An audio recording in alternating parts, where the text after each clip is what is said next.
Epiphany మొదటి ఆదివారం. ఈ రోజున మన అంశం మన కన్ఫ్యూజన్ను తొలగించే దేవుని ప్రత్యక్షత.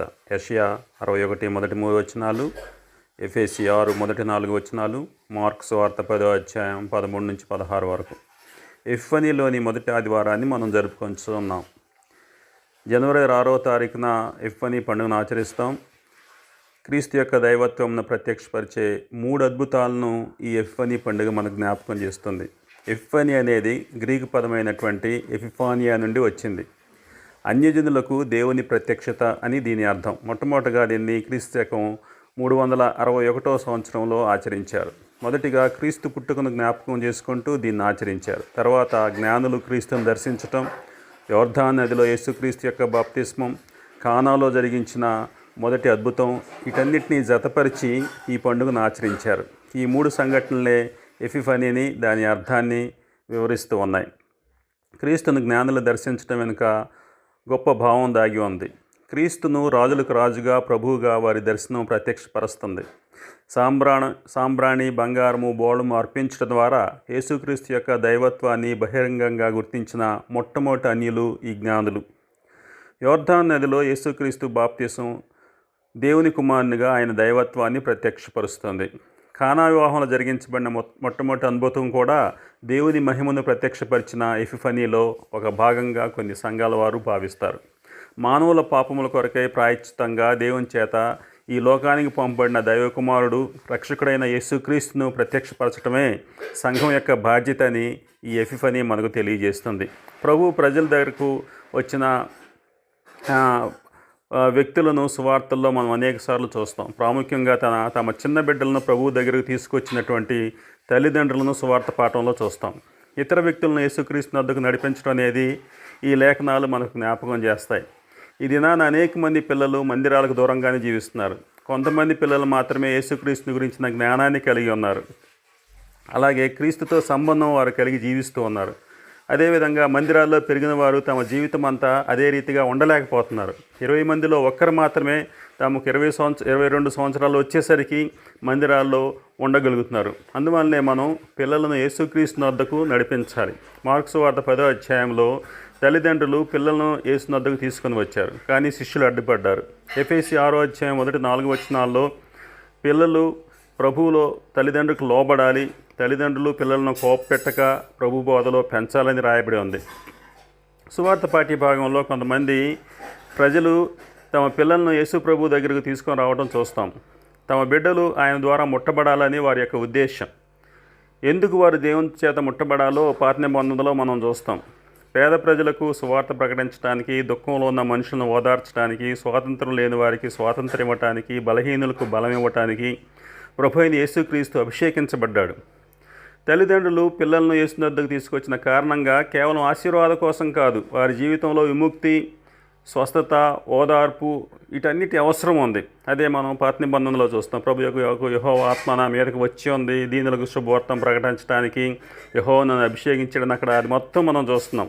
కాబట్టి ఈ వాక్య భాగాల్లో చెప్పబడిన యేసుక్రీస్తు యొక్క కార్యం ఏంటంటే విరిగిన హృదయాన్ని స్వస్థపరచడం, బందీలకు విడుదల అందించడం, దుఃఖితులైన వారికి ఆనంద తైలం అందించడం.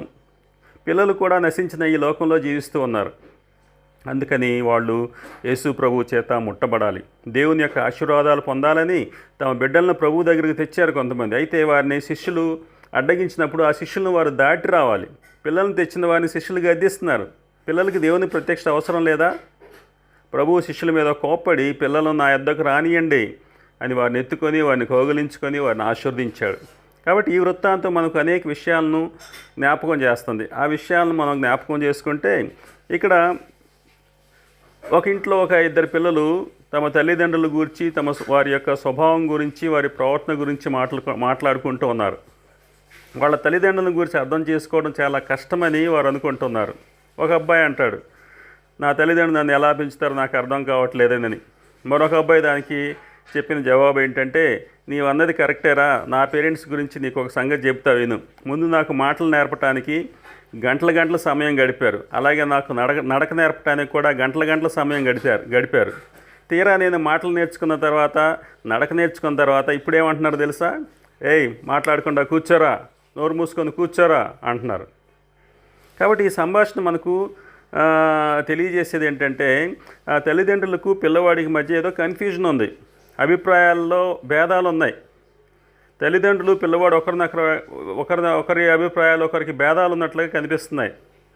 మనం చదువుకున్న ఈ సువార్త పాఠ్యభాగంలో కూడా ఇటువంటి కన్ఫ్యూజన్ కనిపిస్తూ ఉంది. బోధకుడైన యేసుక్రీస్తుకు ఆయన ప్రజలకు మధ్య కన్ఫ్యూజన్. యేసుక్రీస్తు ఏం కోరుకుంటున్నారో వారు గ్రహించడం లేదు. యేసుక్రీస్తుతో పాటు వారు కొంతకాలం జీవించారు, కొంత నేర్చుకున్నారు, కానీ ఆయన్ను సంతృప్తిపరచడం ఎలాగో తెలుసుకోలేకపోయారు. కాబట్టి ఈ దినాన అటువంటి గొప్ప మాస్టర్ టీచర్ అయినటువంటి యేసు ప్రభు వారి క్లాస్ రూమ్కి వద్దాం, ఆయన ఏం బోధిస్తాడో తెలుసుకుందాం. యేసుక్రీస్తు మరియు ఆయన శిష్యులు ఒకరికొకరు వ్యతిరేకంగా పనిచేస్తున్నట్టు ఇక్కడ కనిపిస్తుంది. శిష్యులేమో అక్కడికి వచ్చిన పిల్లల్ని యేసుక్రీస్తుకు దూరంగా నెట్టేస్తుంటే యేసుక్రీస్తు మాత్రం వారిని తన దగ్గరకు రమ్మంటున్నాడు. కాబట్టి ఉదయం ఎందువల్ల యేసు ప్రభువుకు ఆయన శిష్యులకు మధ్య కన్ఫ్యూజన్ ఉందో మనం ఆలోచించాలి. ఎందుకంటే అనేకసార్లు మనకి యేసుక్రీస్తుకు మధ్య కూడా అటువంటి కన్ఫ్యూజనే ఉంటుంది. కాబట్టి ఎందుకు అలా ఉంటుందో మనం ఈ దినాన్ని తెలుసుకుందాం. మొట్టమొదటిగా చూస్తే యేసుక్రీస్తుకు మనకు మధ్య కన్ఫ్యూజన్ కొన్నిసార్లు ఉంటుంది. కారణం ఏంటంటే మనం తప్పుడు పోరాటాలు పోరాడుతూ ఉంటాం. ఇక్కడ యేసు ప్రభు వారు లేచి ఉదయ ప్రాంతాలకు వచ్చాడు, యోర్దాను నదికి దాటాడు, జనసమూహాలు వచ్చారు, బోధిస్తున్నాడు, పరిసయ్యులు ఆయన దగ్గరికి వచ్చి శోధిస్తారు. అలాగే 13వ వచనంకి వచ్చేసరికి చిన్న బిడ్డలు ముట్టాలని కొంతమంది ఆయన దగ్గరికి తెస్తున్నారు. ఈ రెండు వచనాలు మనం జ్ఞాపకం చేసుకుంటే మొట్టమొదటిగా అధ్యాయం మొదట్లో యేసు ప్రభు యోదయ ప్రాంతాలకు వచ్చాడని రాయబడి ఉంది.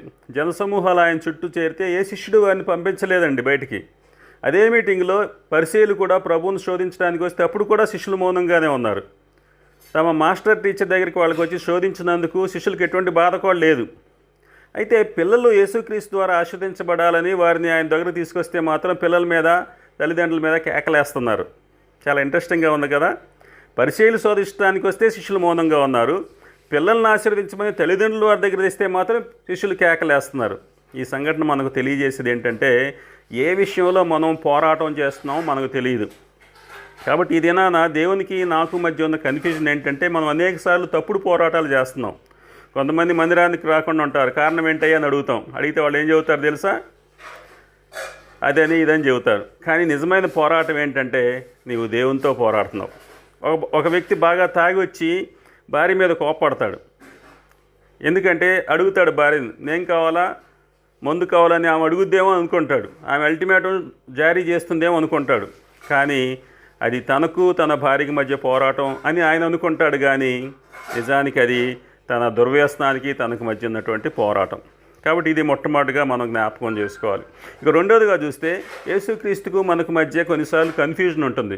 కారణం ఏంటంటే మనం సరైన విధంగా జీవించడానికి బదులుగా సిద్ధాంతాల మీద ఆచారాల మీద ఆధారపడుతూ వాదిస్తూ ఉంటాం. పరిసయ్యులు ఆయన దగ్గరికి వచ్చి అక్కడ పరిత్యాగ పత్రికల గురించి మాట్లాడతారు. 10వ అధ్యాయం 2-4 వచనాల్లో చూస్తే. అలాగే 14వ వచనం దగ్గరికి వచ్చినప్పుడు చిన్న బిడ్డల నా ఎదుగు రానియండి అంటాడు. ఇక్కడ పరిసయ్యులు ఏమంటున్నారంటే సిద్ధాంతాలు, కట్టుబాట్లు, నియమాల గురించి ఎక్కువగా వాదించడం మనం చూస్తాం. అదే మనకు ఆశ్చర్యంగా అనిపిస్తూ ఉంటుంది. కానీ సరైన జీవితం జీవించడానికి మాత్రం వాళ్ళు ఇష్టపడలేదు. కానీ పిల్లలను తీసుకుందాం అనుకోండి, పిల్లలకు మాత్రం కట్టుబాట్లు తెలియదండి, నియమాలు తెలియవు, ఆచారాలే తెలియదు. కానీ వాళ్ళకి తెలిసిందల్లా ఏంటంటే పిల్లలకి ఎలా జీవించాలో మాత్రం వాళ్ళకి తెలుసు.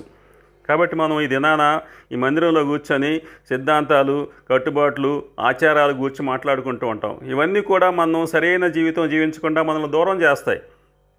శిష్యులు ఇటువంటి సిద్ధాంతాలకు, కట్టుబాట్లకు, ఆచార వ్యవహారాల జోలికి పోయి వాస్తవమైనటువంటి విషయాన్ని మాత్రం మిస్ చేసుకున్నారు.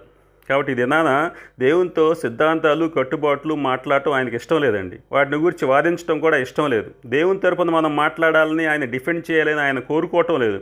మనం సరైన జీవితం జీవించాలని మాత్రమే ఆయన కోరుకుంటున్నాడు. లేవికాండం అంతా మనం గమనిస్తే దేవుడు పరిశుద్ధుడు కాబట్టి మనం కూడా పరిశుద్ధులుగా ఉండాలని, అలాగే జీవించాలని ఆయన చెప్పడం అనేకసార్లు చూస్తాం. ఇది రెండవది. మూడవదిగా చూస్తే యేసుక్రీస్తుకు మనకు మధ్య కొన్నిసార్లు కన్ఫ్యూజన్ ఉంటుంది. కారణం ఏంటంటే కొన్ని సందర్భాల్లో దేవుని యొక్క ఆశ్రయంలోనికి మనం రావడానికి బదులు నువ్వే మా ఆశ్రయంలోకి రా ప్రభా, మేమే మీకు ఆశ్రయం ఇస్తానని అంటూ ఉంటాం. అదే ఇక్కడ మార్కు సువార్త 10వ అధ్యాయం 13-14 బిడ్డల ముట్టుకాలని చూస్తే వాడు చెప్పింది, గద్దించారు. కాబట్టి శిష్యులు యేసుక్రీస్తుకి ఇక్కడ ఆశ్రయం ఇవ్వాలని చూస్తున్నారు. శిష్యుల్లో ఎవరు గొప్ప అనబడే వివాదాన్ని యేసుక్రీస్తు తీర్చవలసి వచ్చింది. అలాగే ఆయన చుట్టూ చేరి వచ్చిన జనసమూహంలో ఉన్నటువంటి సందేహాలను కూడా తొలగించాలి, వారికి బోధించాలి. ఆయన శోధించడానికి వచ్చినటువంటి పరిచయుల సందేహాలు కూడా తీర్చాలి. అందుకే ఈ పరిస్థితి నుండి ఆయన్ని బయటపడితే బాగుంటుందని శిష్యులు భావిస్తున్నారండి. మన జీవితాల్లో కూడా మనం అలాగే చేస్తాం. చిన్న చిన్న విషయాల్లో దేవునికి ఎందుకులే ప్రార్థన చేయటం, ఆయన బాధ పెట్టకూడదు, ఆఫ్టర్ ఆల్ ఇది అంత ప్రాముఖ్యమైనది కాదులే అని మనం అనుకుంటూ ఉంటాం. నా సమస్యల కన్నా యేసు ప్రభు డీల్ చేయాల్సినటువంటి ప్రాముఖ్యమైన పనులు చాలా ఉన్నాయిలే అని మనం అనేకసార్లు అనుకుంటూ ఉంటాం. దాని అర్థం ఏంటంటే మనం కూడా శిష్యులు ఏం చేస్తున్నారో వారిలాగే ప్రవర్తిస్తున్నామని అర్థం. శిష్యులు ఆయనకు ఆశ్రయం కల్పించాలని, రక్షణ కల్పించాలని చూస్తూ ఉన్నారు.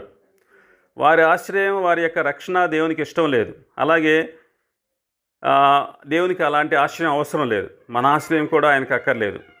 ఆయన ఆశ్రయం మనకు కావాలి. ఇది మూడవది. నాలుగవదిగా చూసినట్లయితే యేసుక్రీస్తుకు మనకు మధ్య కొన్నిసార్లు కన్ఫ్యూజన్ ఉంటుంది. కారణం ఏంటంటే మనం దేవుని మీద ఆధారపడటానికి బదులు మన సొంత శక్తి మీద, స్వయం తృప్తిని కలిగి మనం జీవిస్తూ ఉంటాం.